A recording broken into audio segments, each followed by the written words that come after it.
Subscribe करें हमारे YouTube channel एक दौर भक्ति की ओर और रसपान करें भक्ति कथा महिमा का। और हाँ, बेल आइकन को दबाना बिल्कुल ना भूलें ताकि हमारी चैनल की सभी अपडेट आपको सबसे पहले मिले। कलयुग में सिर्फ नाम का वर्णन से, नाम का मात्र से पार उतर सकते हैं। तो किसी ने पूछा कि अच्छा बताइए महाराज जी कि नाम के प्रभाव से सिर्फ पहले तो तब तक 1000 वर्ष तपस्या करते थे, तब भी भगवान का एक छटा मिला कि नहीं मिला पता नहीं। नारद जी भी जब व्यास जी को बता रहे थे भागवत में सारा कुछ लिख दिए थे और व्यास जी को मन नहीं लग रहा था, पता नहीं क्यों नहीं मन लग रहा था। तो नारद जी वहां पहुंचे और व्यास जी उनके पास रोने लगे कि हे नारद जी हमको मन नहीं लग रहा है, क्या करें, हमको समझ में नहीं लग रहा है। तो नारद जी बोले कि आपने जितने भी पुराण वेद शास्त्र लिखे हैं ना, ये क्या है, इसको करने से ये फल मिलेगा, इसको करने से ये फल मिलेगा, लेकिन आप तो मीठा रस लिखे ही नहीं, मीठा को लिखे ही नहीं। तो मीठा क्या है? जो भागवत का रस है, जिसको सुनकर लोग झूमे, जिसको सुनकर लोग मनन करे, चिंतन करे, ऐसे वाणी को आप लिखे कहां है? तो नारद जी बोले व्यास जी को कि आप ये लिखिए। तो बोले क्या लिखे, कैसे लिखे, हमको समझ में नहीं लग रहा है, उसका सारा बात हमको बताइए। तो नारद जी ने व्यास जी से कहे कि मैं अपने पूर्व चरित्र का बात बताता हूं, सुनिए ध्यान से। हम एक दासी का पुत्र थे। अभी जैसे नारायण नारायण करते हैं ना, हम कोई नारायण को नहीं जानते थे, हम दासी का पुत्र थे। और जब दासी का पुत्र थे उस समय भी मेरा नाम नारद था। और नारद जब था तो मेरी माँ संतों की सेवा करती थी। कोई भी संत आ गया ना तो उसकी सेवा करती थी। तो हम भी उनके साथ, छोटा बच्चा थे और बार बार उनके साथ जाते, उनके साथ भोजन करते, कभी कभी उनका वस्त्र भी धोते थे। और व्यास जी जब हम दासी का पुत्र थे तो हमारे पास तो न धन न दौलत, रहने के लिए भी कुछ नहीं था। जानते हैं दासी का समस्या क्या होता है? दासी के पास, जैसे आप एक अभी के समय में बोल दीजिए नौकरानी है ना, नौकर, तो उसी तरह उनकी माँ दासी थी और दूसरे के घर में काम करती थी, लेकिन फिर भी संत ब्राह्मणों गुरु को भी सेवा किया करती थी। वक्त ऐसा आया कि संत जब उनके पास आए तो वो सेवा करने लगे, नारद जी भी उनके साथ मग्न होकर रहने लगे। तो सुबह या शाम जब भी बैठते थे तो नारायण नारद जी नाम लिया करते थे। कुछ दिन जब बीता तो संत हर समय हर जगह पे नहीं रहते, जैसे एक जगह पे, एक स्थान पे संत नहीं रहते। कुछ दिन यहाँ टिके, कुछ दिन यहाँ, कुछ दिन वहां, उनका जगह बदलते रहता है।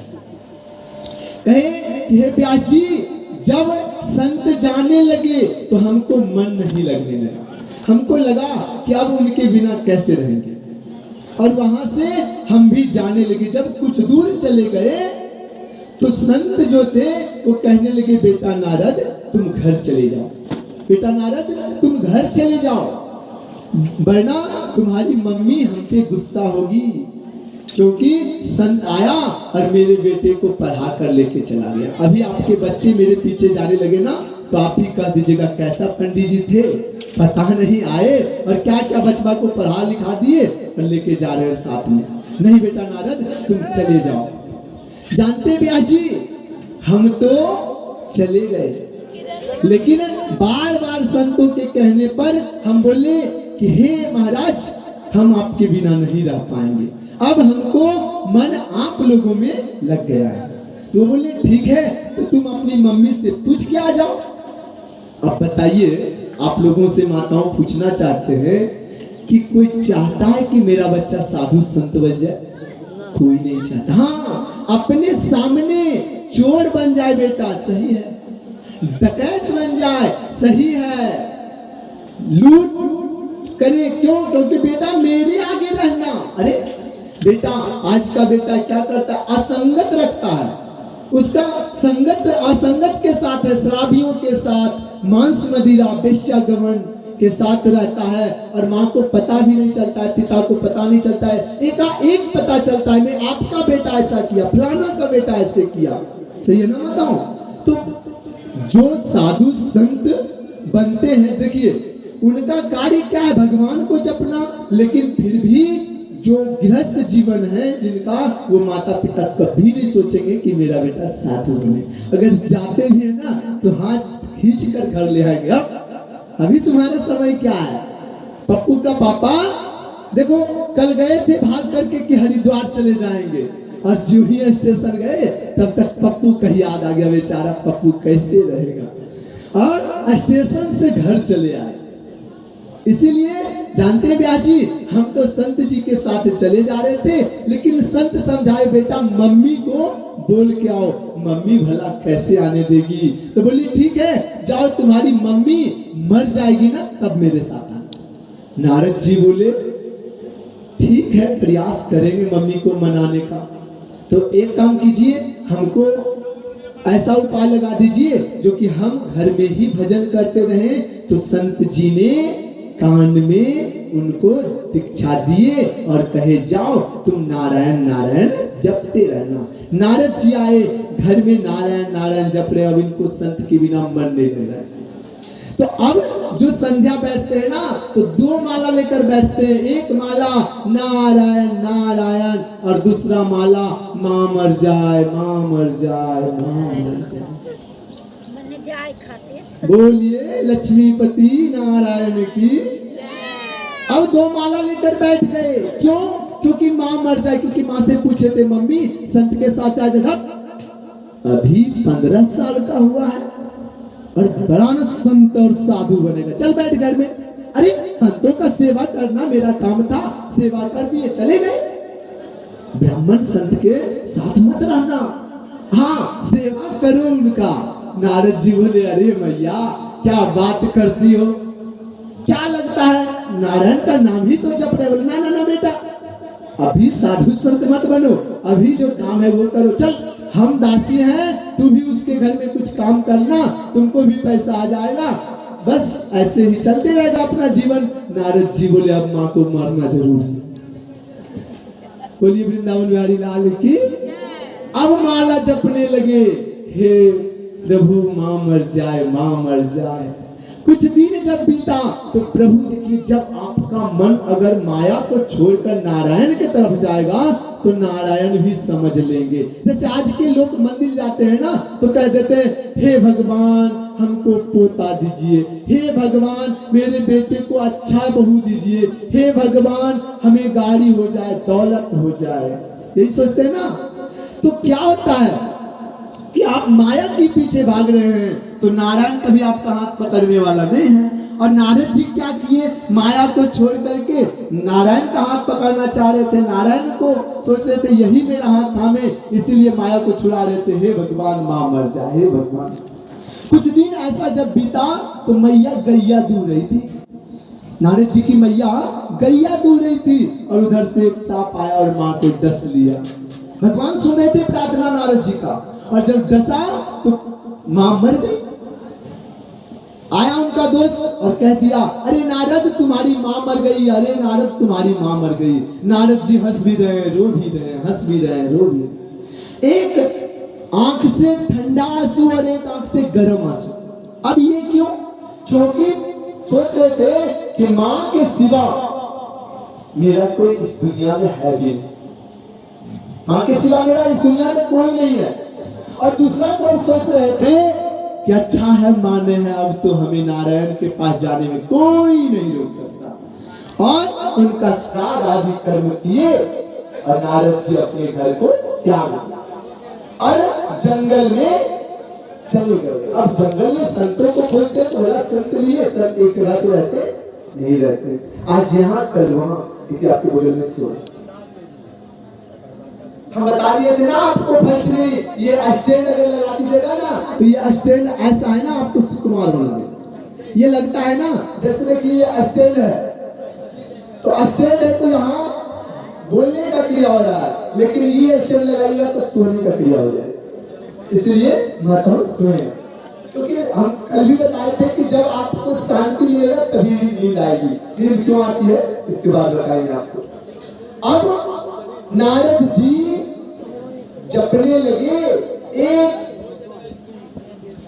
वृक्ष के पास बैठ गए आसन मारकर और जपने लगे, नारायण नारायण नारायण नारायण, बार बार जपने लगे। और जपने लगे जब बार बार, तो नारद जी को लगा कि पता नहीं भगवान है कि नहीं। अच्छा, अभी भी बहुत से लोग हैं ना,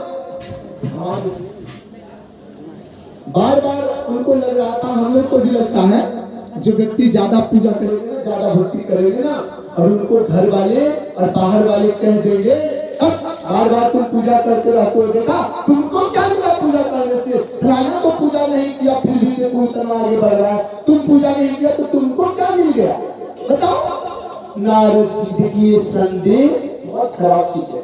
संदेह मारता नहीं है, शक मारता नहीं है, लेकिन हैरान कर देता है। नारद जी को भी संदेह हो गया, पता नहीं भगवान है कि नहीं है। संत लोग झूठ मूठ के नारायण नारायण नारायण करते रहते हैं, हमको विश्वास नहीं है। पर वो आसन को छोड़ना चाहे तो ही नारायण आकाशवाणी हुई कि नारद अभी तुम्हारा भक्ति परिपूर्ण नहीं हुआ है, तुम और तपस्या करो तभी तुम्हें हम मिलेंगे। नारद जी बोले कि प्रभु कैसे करें, हम तो नादान। देखिए, जब तक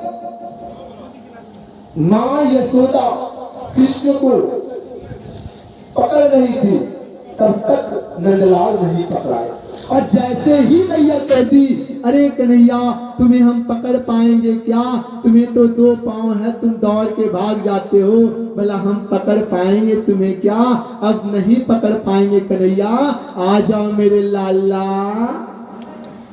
कन्हैया कहते अब आई ना।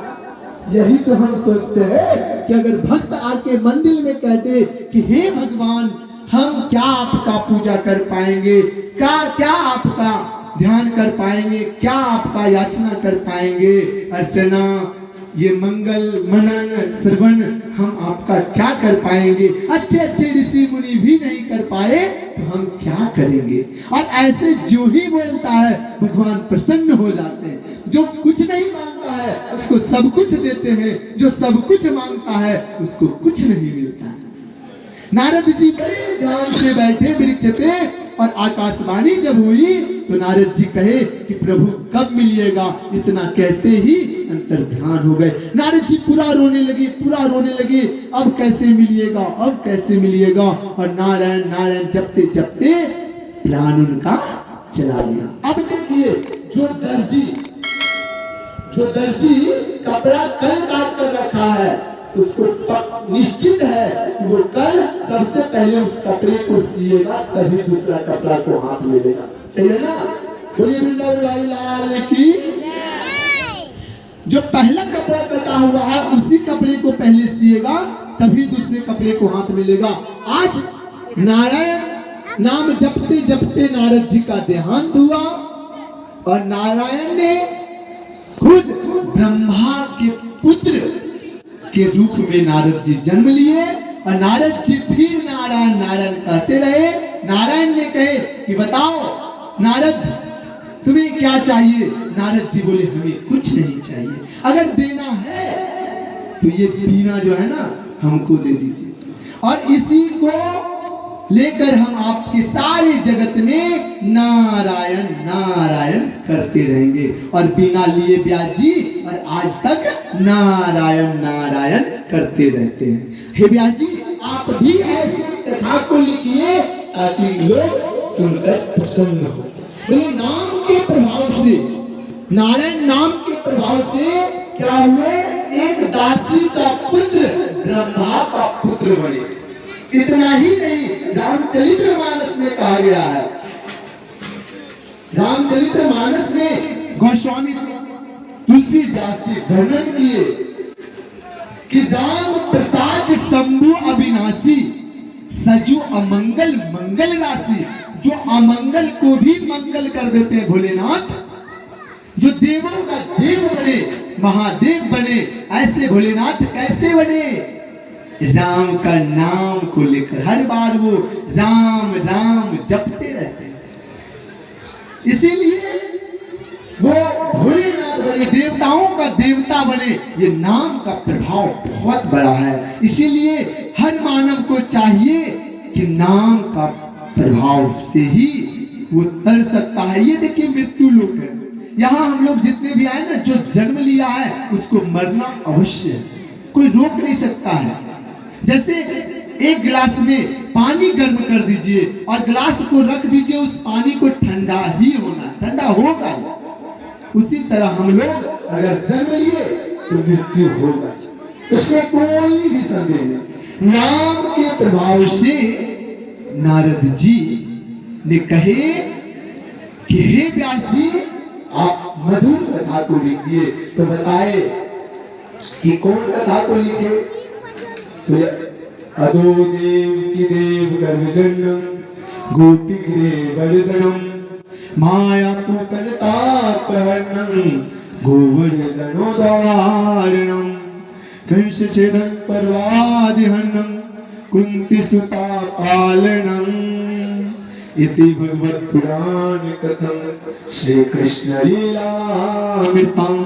बोले ऐसा कथा को लिखिए जो कृष्ण का लीला हो, जिनको सुनकर लोग वर्णन करे, सुने, मनन करे और जिनको सुनकर लोग झूमे, ऐसे कथा को लिखिए व्यास जी। तो व्यास जी ने भागवत की वर्णन किए और उसका बखान किए, तब आज भागवत की रचना हुई। सबसे पहले ये कथा नारायण ने ब्रह्मा जी से कही। ब्रह्मा जी ने संत सनातन चारों भाइयों को कहे और वो चारों भाइयों नारद जी को कहे। नारद जी ने वैद व्यास को कहे, वैद व्यास जी ने सुखदेव जी को कहे और सुखदेव जी ने राजा परीक्षित को कहे। और तब हम लोग को ये कथा